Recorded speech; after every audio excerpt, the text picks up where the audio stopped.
हमारा आज का टॉपिक क्वाड है। तो चलिए जानते हैं क्वाड के बारे में।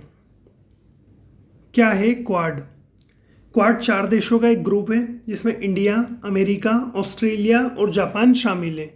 इस ग्रुप में 4 देशों की उपस्थिति के कारण ही इसे क्वाड कहा जाता है। यह चारों देशों के बीच एक रणनीतिक सुरक्षा संवाद है जिसे सदस्य देशों के बीच वार्ता द्वारा बनाए रखा जाता है।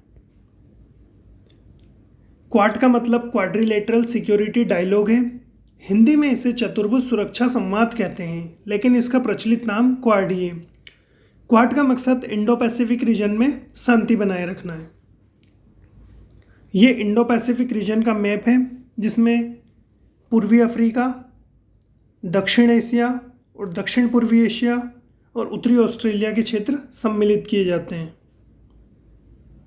क्वाड की स्थापना 2007 में जापान के तत्कालीन प्रधानमंत्री शिंजो आबे की पहल पर भारत के प्रधानमंत्री मनमोहन सिंह, ऑस्ट्रेलिया के प्रधानमंत्री जॉन हॉवर्ड और अमेरिका के उपराष्ट्रपति डिक चेनी के सहयोग से क्वाड को तैयार किया गया था, जबकि इसकी पहली बैठक 2019 में हुई थी। जबकि हम क्वाड की स्थापना के आधार की बात करें तो सन 2005 में जब इंडियन ओशन में सुनामी आई थी तो भारत, अमेरिका, जापान और ऑस्ट्रेलिया ने एक गठबंधन तैयार किया था राहत और बचाव कार्य के लिए। इसी गठबंधन ने आगे चलकर क्वाड का रूप धारण किया। इस राजनयिक और सैन्य व्यवस्था को व्यापक रूप से चीनी आर्थिक और सैन्य शक्ति की प्रतिक्रिया के रूप में देखा गया था। मतलब ये जो सैन्य और राजनयिक व्यवस्था का निर्माण किया गया था, इसको चीन की बढ़ती आर्थिक और सैन्य शक्ति को रोकने के लिए, मतलब उसकी प्रतिक्रिया के रूप में देखा गया था। और चीनी सरकार ने अपने सरकारी मीडिया ग्लोबल टाइम्स के माध्यम से समय समय पर राजनयिक विरोध करके क्वाड को जवाब दिया है। चीन विरोध जारी करके इसे एशियाई नाटो कहता है। ये चीन के ग्लोबल मीडिया द्वारा जारी एक मीम्स है जिसमें क्वाड देशों के प्रमुखों को दर्शाया गया है। क्वाड के उद्देश्य। क्वाड के घोषणा पत्र स्पिरिट ऑफ क्वाड के अनुसार इस समूह के प्राथमिक उद्देश्य हैं समुद्री सुरक्षा, कोविड-19 संकट का समाधान करना जैसे वैक्सीन कूटनीति, जलवायु परिवर्तन के जोखिमों से निपटना, टेक्नोलॉजी इनोवेशन को बढ़ावा देना। ये सभी क्वाड के प्राथमिक उद्देश्य हैं। क्वाड प्लस के माध्यम से साझेदारी का विस्तार भी किया जा रहा है। मतलब इसमें और भी देशों को जोड़ा जा रहा है, जैसे दक्षिण कोरिया, वियतनाम और न्यूजीलैंड को वार्ता में शामिल किया जा रहा है। क्वाड सदस्य एक खुले और मुक्त इंडो पैसिफिक दृष्टिकोण को साझा करते हैं जिसमें समुद्री सुरक्षा महत्वपूर्ण है। लंबे समय से क्वाड के अप्रभावी रहने के कारण क्वाड और सिंगापुर के बीच संयुक्त नौसैनिक अभ्यास का चीन ने कूटनीतिक विरोध किया था, जिसके बाद ऑस्ट्रेलिया के प्रधानमंत्री केविन रूड ने 2008 में ऑस्ट्रेलिया को क्वाड से बाहर कर लिया था। इसके बाद ये लंबे समय तक अप्रभावी रहा। क्वाड के बंद होने के अन्य कारण भी थे, जैसे 2007 के उत्तरार्ध में जापान में सत्ता परिवर्तन हुआ और यासुओ फुकुदा ने शिंजो आबे की जगह ली, जो बीजिंग अनुकूल प्रधानमंत्री थे। मतलब ये प्रो चाइनीज पीएम थे। इसके अलावा भारतीय प्रधानमंत्री मनमोहन सिंह ने 2008 में चीन की यात्रा की, जिसके दौरान उन्होंने एक स्टेटमेंट दिया कि भारत चीन संबंध हमारी प्राथमिकता है। हालांकि क्वाड की समाप्ति और फिर से शुरू होने के बीच के वर्षों में निरंतर नौसैनिक अभ्यास जारी रहे। मतलब क्वाड की स्थापना 2007 और फिर इसका फिर से शुरू होना 2017, मतलब इन 10 सालों में लगातार नौसैनिक अभ्यास जारी रहे। क्वाड सदस्यों ने द्विपक्षीय या त्रिपक्षीय स्तर पर सहयोग करना जारी रखा। संयुक्त सैन्य अभ्यास में जापान पहली बार ऑस्ट्रेलियाई नौसैनिक अभ्यास में 2008 में काकाडू में शामिल हुआ। इसके अलावा 2009 में जापान ऑस्ट्रेलियाई नेवल एक्सरसाइज नीची-ट्रो ट्राइडेंट में भी शामिल हुआ। जापान और भारत ने पहली बार 2012 में एक संयुक्त नौसैनिक अभ्यास आयोजित किया और भारत ने ऑस्ट्रेलिया के साथ भी ऐसा ही नौसैनिक अभ्यास किया। मतलब इन तीनों चारों देशों की नौसेनाएं लगातार नौसैनिक अभ्यास जारी करती रही। जापान पहली बार 2015 में भारतीय मालाबार अभ्यास में शामिल हुआ। ये इंडिया का मैप है जिसमें रेड कलर में मालाबार तट को दर्शाया गया है, जो कि कर्नाटक के मंगलुरु से लेकर कन्याकुमारी तक फैला है। अमेरिका और ऑस्ट्रेलिया के बीच सैन्य सहयोग बढ़ाया गया, जिससे ऑस्ट्रेलिया के डार्विन, तिमोर सागर और लोम्बोक जलडमरू मध्य के पास यूएस मरीन का स्थान बन गया। भारत, जापान और संयुक्त राज्य अमेरिका ने मालाबार के माध्यम से संयुक्त नौसेना अभ्यास जारी रखा। 2017 के दौरान जब आसियान शिखर सम्मेलन हुआ तो ये सभी पूर्व सदस्य चतुर्भुज गठबंधन को पुनर्जीवित करने के लिए बातचीत में भाग लेने लगे। ऑस्ट्रेलिया के प्रधानमंत्री मैल्कम टर्नबुल, जापान के प्रधानमंत्री शिंजो आबे, भारत के प्रधानमंत्री नरेंद्र मोदी और संयुक्त राज्य अमेरिका के राष्ट्रपति डोनाल्ड ट्रंप ने मनीला में दक्षिण चीन सागर में तनाव के बीच सुरक्षा संधि को पुनर्जीवित करने के लिए सहमति व्यक्त की। मार्च 2021 में एक संयुक्त बयान में क्वाड सदस्यों ने एक स्वतंत्र और खुले इंडो पैसिफिक के लिए एक साझा दृष्टि और दक्षिण चीन सागर में नियम आधारित समुद्री व्यवस्था का वर्णन किया, क्योंकि चीन दक्षिण चीन सागर में अंतर्राष्ट्रीय नियमों का लगातार उल्लंघन करता है।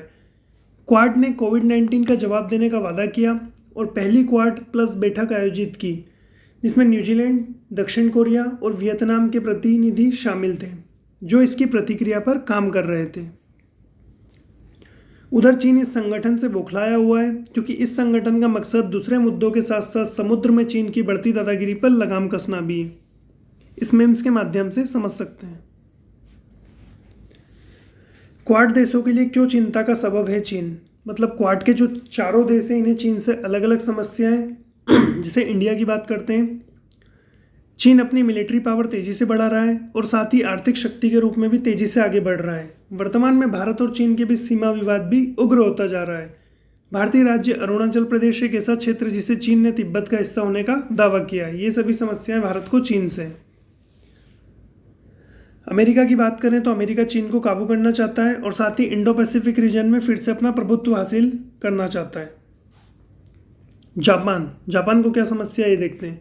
पिछले एक दशक में चीन की विस्तारवादी नीति से सबसे ज़्यादा परेशान जापान ही रहा है। प्रशांत महासागर में कुछ ऐसे आइलैंड हैं जिन पर जापान और चीन अपने अपने दावे करते हैं, जिससे विवाद की स्थिति बनी रहती है।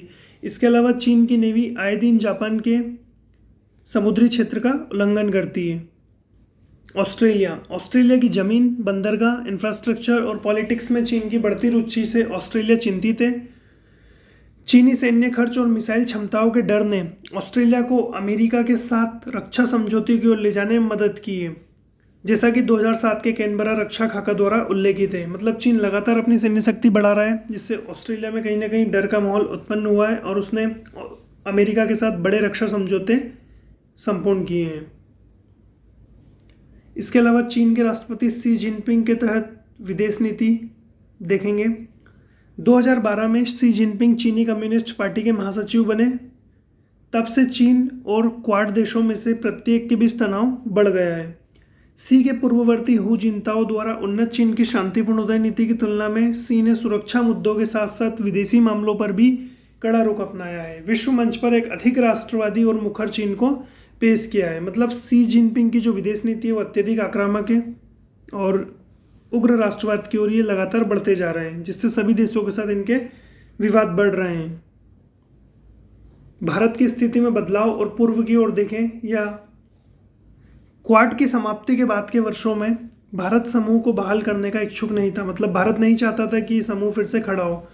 भारत को यह डर था कि चीन इसका विरोध करेगा, लेकिन कई विषयों पर चीन के साथ कई वर्षों से बढ़ते तनाव के बाद और विशेष रूप से 2017 के सीमा गतिरोध के बाद भारत ने नए सिरे से रुचि व्यक्त करना शुरू कर दिया है और भारत चाहता है कि ये संगठन वर्तमान में और भविष्य में और अधिक सशक्त बने और चीन को जवाब दे। क्वाड को फिर से शुरू करना 2017, मतलब 2017 का जो आसियान शिखर सम्मेलन हुआ था वो क्वाड के लिए बिल्कुल टर्निंग पॉइंट था। अगस्त 2017 में जापान ने ऑस्ट्रेलिया, भारत और अमेरिका को नवंबर में आसियान शिखर सम्मेलन के दौरान संयुक्त विदेश मंत्रियों की बैठक आयोजित करने के लिए आमंत्रित किया। मतलब जापान ने एक इन्विटेशन दिया बाकी के तीनों देशों को कि विदेश मंत्रियों की बैठक की जाए, जिससे क्वाड एक बार फिर से प्रभावी रूप में सामने आए। अमेरिका और जापान द्वारा free and open Indo Pacific रणनीति को आगे बढ़ाने के लिए सहमत हुए। मूल रूप से अमेरिकी विदेश मंत्री हिलेरी क्लिंटन द्वारा विकसित एक अवधारणा है। मतलब जो ये ओपन इंडो पैसिफिक रणनीति है, ये अमेरिकी जो विदेश मंत्री हिलेरी क्लिंटन थी उनके द्वारा विकसित एक अवधारणा है। समझौते को चीन के बेल्ट एंड रोड इनिशिएटिव प्रतिक्रिया के रूप में माना गया। यह यात्रा नवंबर 2017 में आसियान और पूर्वी एशिया शिखर सम्मेलन से पहले सैन्य सहयोग जारी रखने के लिए जापानी, भारतीय, ऑस्ट्रेलियाई और अमेरिकी अधिकारियों की एक बैठक के साथ हुई। बैठक में दक्षिण चीन सागर में चीन की बढ़ती प्रमुखता की चर्चा शामिल थी। ये दक्षिण चीन सागर का मैप है। इसके अलावा अनुवर्ती बैठकों पर बात करते हैं। 2017 से 2019 में क्वाड देश 5 बार मिले। 2018 में नई दिल्ली में रायसीना डायलॉग के दौरान जापान, अमेरिका, ऑस्ट्रेलिया और भारत के नौसेना प्रमुख एक साथ आए, जो क्वाड के सुरक्षा ढांचे के पुनरुद्धार के पहले संकेतों में से एक था। मतलब ये एक बड़ी डेवलपमेंट थी जिसमें चारों देशों के नेवी चीफ आकर मिले और उन्होंने आगे की रणनीति पर चर्चा की। 2019 में 4 मंत्रियों ने क्वाड में सुधार पर चर्चा करने के लिए न्यूयॉर्क शहर में मुलाकात की और फिर बैंकॉक में भी ऐसी ही मुलाकात हुई। भारत, जापान और अमेरिका ने ऑस्ट्रेलिया को मालाबार में समन्वित नौसेना अभ्यास के लिए आमंत्रित किया। मतलब जो मालाबार नौसैनिक अभ्यास था, पहले भारत और अमेरिका करते थे, फिर इसमें जापान को और फिर उसके बाद ऑस्ट्रेलिया को भी शामिल किया गया, जिससे ये चीन के विरुद्ध अपना कड़ा प्रतिरोध व्यक्त करते हैं और नौसेना अपनी सामरिक शक्ति को व्यक्त करती है। इस टॉपिक को लगभग सभी एंगल से कवर कर दिया गया है। Okay, thanks for watching. Thank you.